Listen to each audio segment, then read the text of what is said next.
Assalomu alaykum aziz akalar, YouTube kuzatuvchilar, xalqim do'stim, Nasr 3-kanal G'arovutida to'yga kelgan to'y xizmatida. Xalqlarga qanday boshlanadi? Salomat bo'ling. Yeni sezon to'ylari chiroyli qilib o'tkazing. Biron qilish jalbunday nesa yo'qmi? Necha yildan beri Hammasi rahmat aytyapman.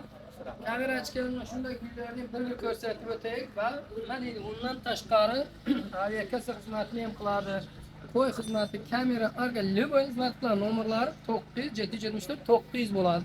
Telefon qilsalaringiz, 10-chi qilingiz yetmasa ham belgilarni yozib berib, sabr to'yingizni xizmatini qilish kerak bo'lsa, o xizmatlarni ham qilib o'tkazadi. Mana shu buni arka bo'lmayapti degan.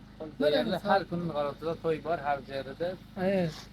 Yakta işte to'y olaman, shogirdlar keladi yerga. Ko'pincha meni ko'plar tanimaydi ekan. Qo'lda biladi.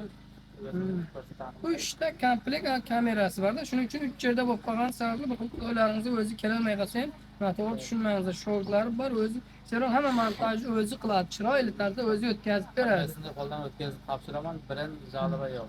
Mana shu 5-6 yildan beri ishlaydi. Birin o'tkazgan to'ylarimiz kuyov-bochalar liboy yazsa bo'ladi kommentariyaga. Birin tasdiq qilganlar yo'qda, qarshi jashini jiratgan kamerachi emas. Hay bilan xizmat bo'lsa yazing bo'lsa, kuyovlar to'yni o'tkazamiz har yili. O'tgan yil o'tkazgan kuyovlar bo'lsa, kelatini qarshi qarshi yazib beraman.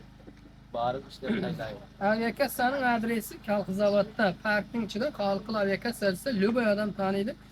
Eshitganlaringizda bunday mat odamni topmaysizlar. Shunday Moskva borib ishlab bo'lib, xalqlarga pulni ishlab qilamiz, taylayqina desangiz, shunday nomerni aytib taylab bersangiz ham bo'ladi.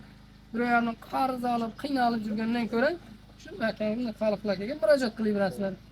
To'g'ri, endi vaqt bo'lmaydi, aviakassaga baribir joy ishni ketmaydi. Fevralning vaqti. Telefon orqali aytsam, bo'ladi. Ben ondan nima deymiz? Sog' bo'linglar, salomat bo'linglar.